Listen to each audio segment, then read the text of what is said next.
because Taisha kept the sofa warm for us. We see that, they have an Office of Minority Affairs, right?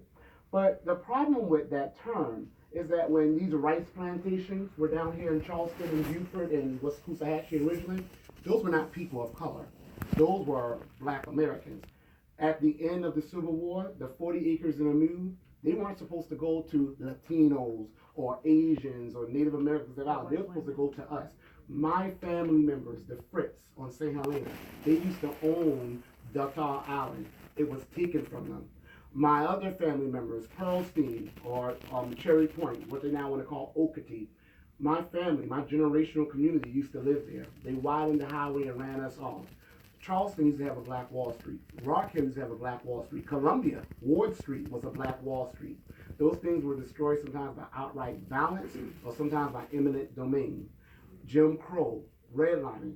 I have a great grandfather who is still alive. His name is Lewis Mitchell Jr. He's a South Carolinian. I don't know what happened to him, but we can't make him even look at South Carolina on a map. He refuses to come back here. You can tell he's from South Carolina though when you hear him speak. He is a World War II veteran. He helped stop the Nazis and Hitler. Yet, when he came back home in South Carolina, one of his fellow comrades, y'all probably know his name, I can't remember, had his eyes dug out because a bus driver. Isaac Woodard. Yeah. He's from my town. Yes. Westboro. Isaac Woodard had his eyes dug out by a spoon because a white bus driver cursed him out and cursed him back out. Then he had discovered the indignity of being told that this nation was going to be paying and giving homes and businesses and college education and healthcare and a pension to World War II troops. His white troops got it. They were able to build wealth. Black troops, like my great-grandfather, didn't get nothing. My grandmother, his daughter, grew up in heartbreaking poverty. My father grew up in heartbreaking poverty. Meanwhile, he knows white families today whose children have been able to have wealth, capitalize on it. The Homestead Act. They took land from black Americans, gave 300 million acres of property to white Americans, $10 trillion worth. Asian Americans were brought over here to finish the railroads that we mainly built. The difference is, though, they were paid for their labor. This government set aside land specifically to house the Chinese, because white Americans didn't want the Chinese in their neighborhood, but that land became the Chinatowns of today.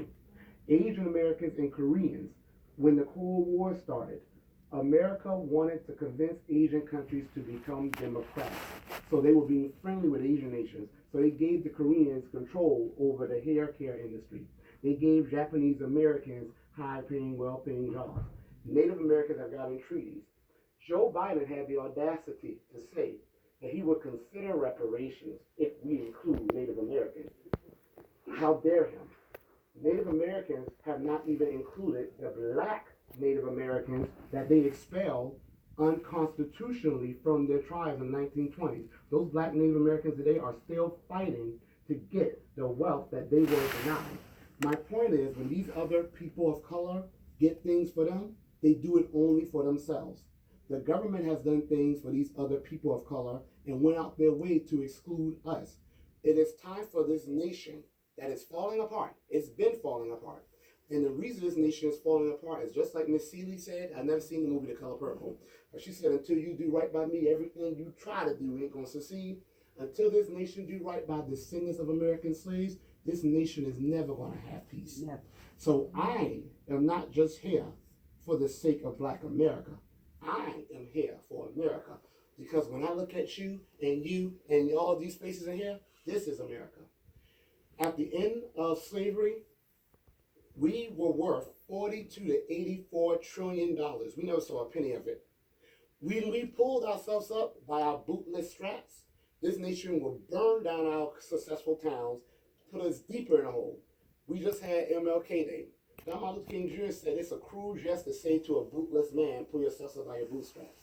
Don Martin Luther King Jr. went in when he was asked by a white reporter, what about these other groups that managed to succeed, even though they went through trouble? He said they gave the European immigrants, white Americans, jobs, contracts, and these are the same people whose children are telling the black man